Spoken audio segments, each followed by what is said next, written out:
Good afternoon. It's my honor to be here with you as the chair of this year's Falling Wall Circle and tell you a little bit about the exciting conversations we had yesterday. It was an amazing group of people from across the globe who joined together to discuss going from breakthroughs to moonshots.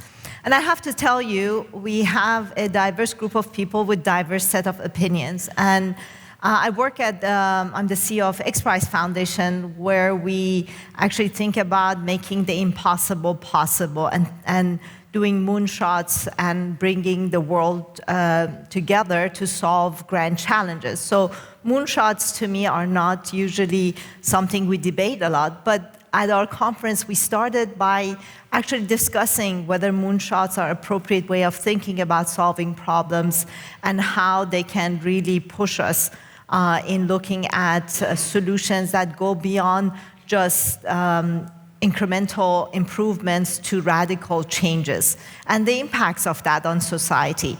We looked at 4 different topics across science, business, policy, and society. And each group picked one topic, and we all were challenged in coming up with our own set of moonshots in those areas. As the world faces many big challenges, and as you've heard this morning, with technologies, science, and the breakthroughs that are becoming more possible and accessible, we also have great opportunities to solve those challenges and turn them into solutions that make the society better and that creates new business opportunities for all of us. To tell you more about the work we did, the discussions we had, and the topics that came out of those discussions are 2 of our co-chairs, session chairs, Venki Ramakrishnan from London, who is joining us from Royal Society. Venki, please join me here.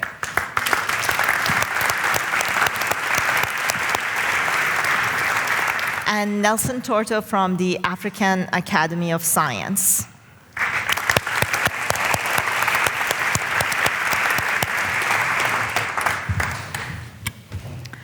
So, gentlemen, I know that you had your own set of lively discussions in your sessions. So, Venki, why don't we start with you, and maybe you can share some of the ideas that you were discussing. Sure. So, first of all, as you just heard, we had a discussion about whether moonshot was an appropriate term, and we agreed very quickly that it wasn't. Our view is that a moonshot is an engineering problem with a very defined goal. So going to the moon and bringing a person back alive would be a moonshot, or sequencing the human genome would be another moonshot.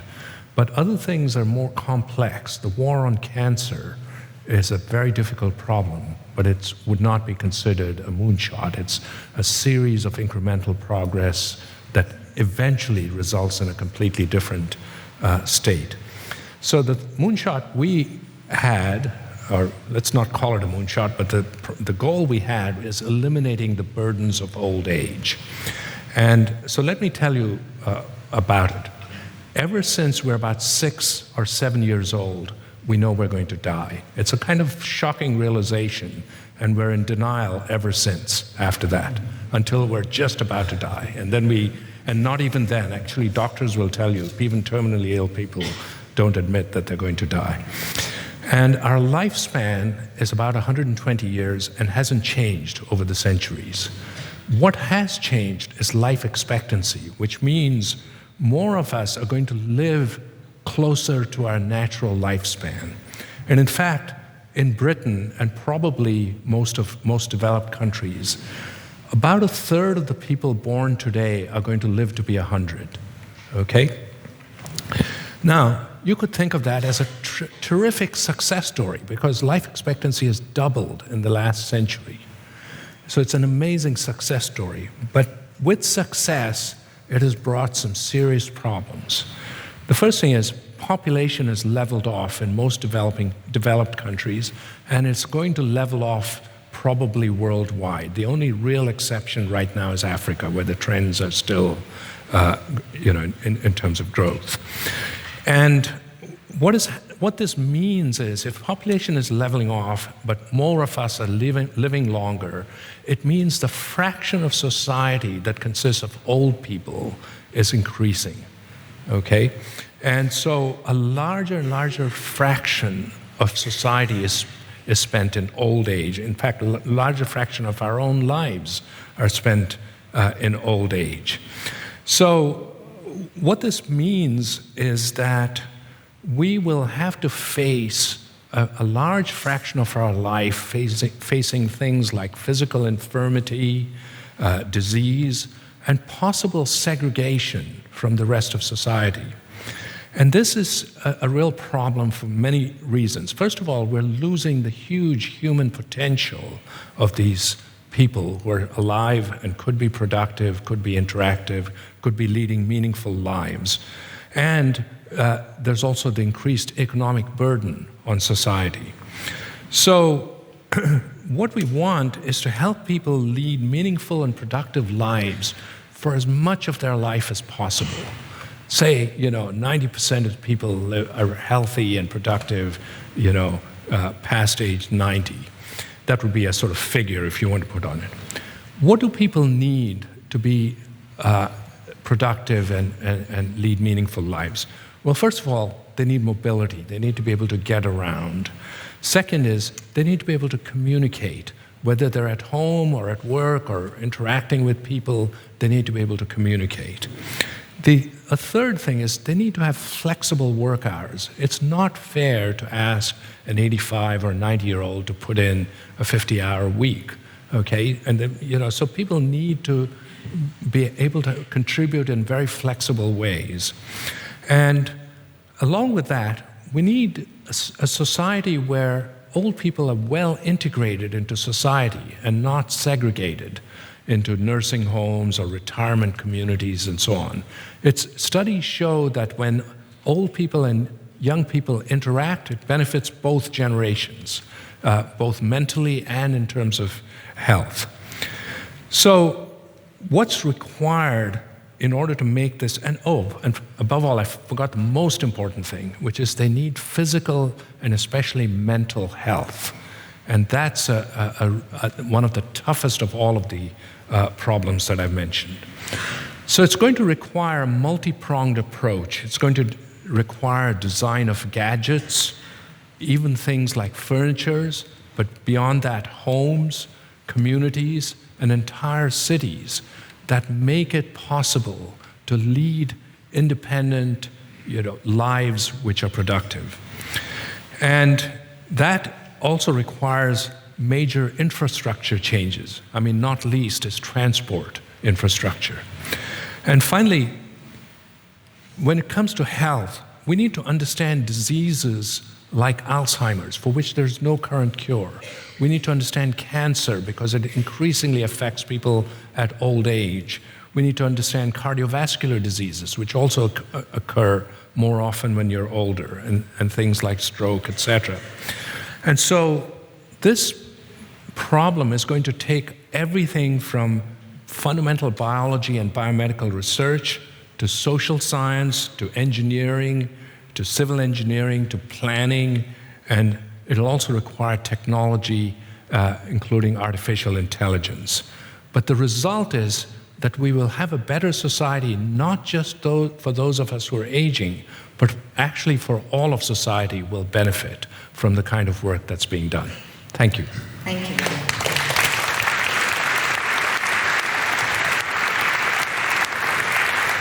So Nelson, you had an unruly group, I heard. So why don't you share with us some of your conversations?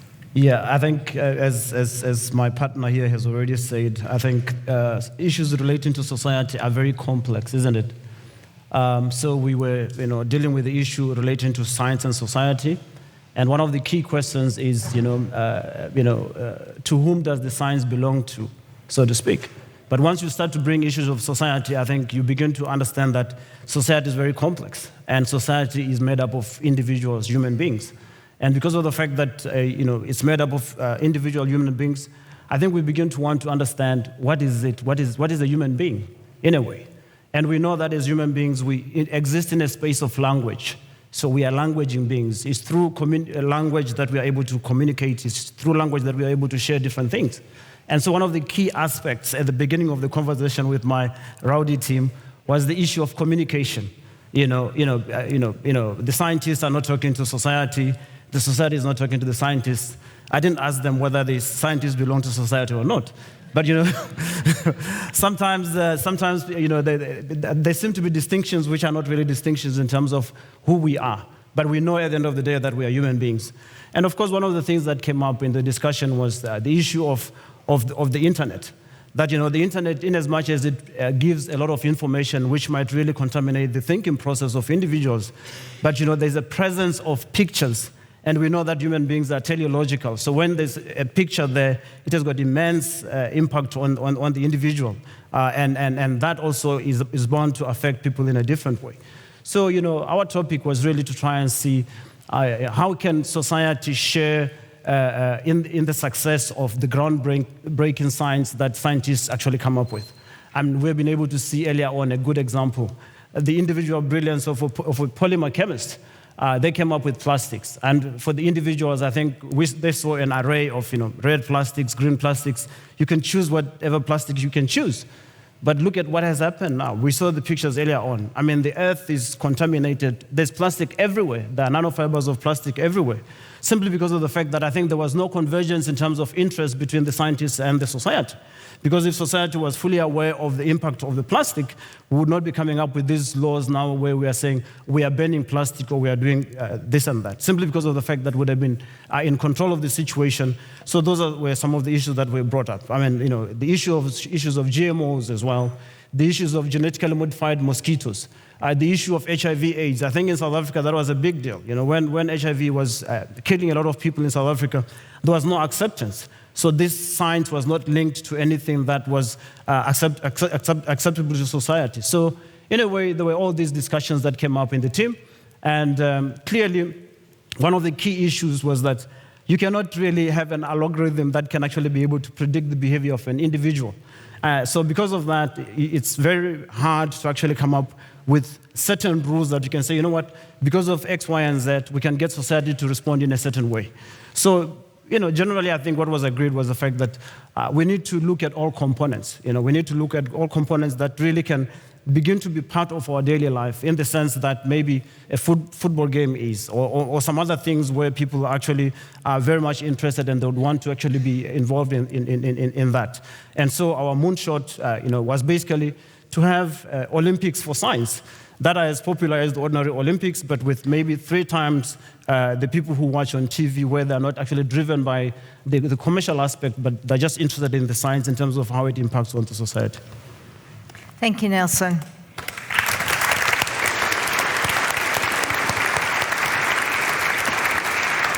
As you can see, the idea of moonshots, society, science, it's a challenging one. And something that perhaps some of you have ideas that can be implemented into practical plans. So I think having a science Olympics without monetary value for the winners and something that just completely out of love of science and learning would be wonderful. That requires major human behavior change, which I believe that would be actually another very complicated moonshot for us to attack. But as you're all here and you have seen what's possible, as Jürgen mentioned, a dream and impossibility that was made true 30 years ago as the wall came down. It's a good example of how we can put moonshot thinking to practice. It starts with breaking down the barriers that we build in our mind, the walls that we build in our way of thinking. And unless we can bring those walls down and be open to new ideas, new suggestions, we can't even think about how we can attack some of these big challenges and problems. I hope that this conversation was inspirational to you to think about those breakthroughs. I hope whether they're real physical walls or virtual walls in our minds. We can all work together to bring those down.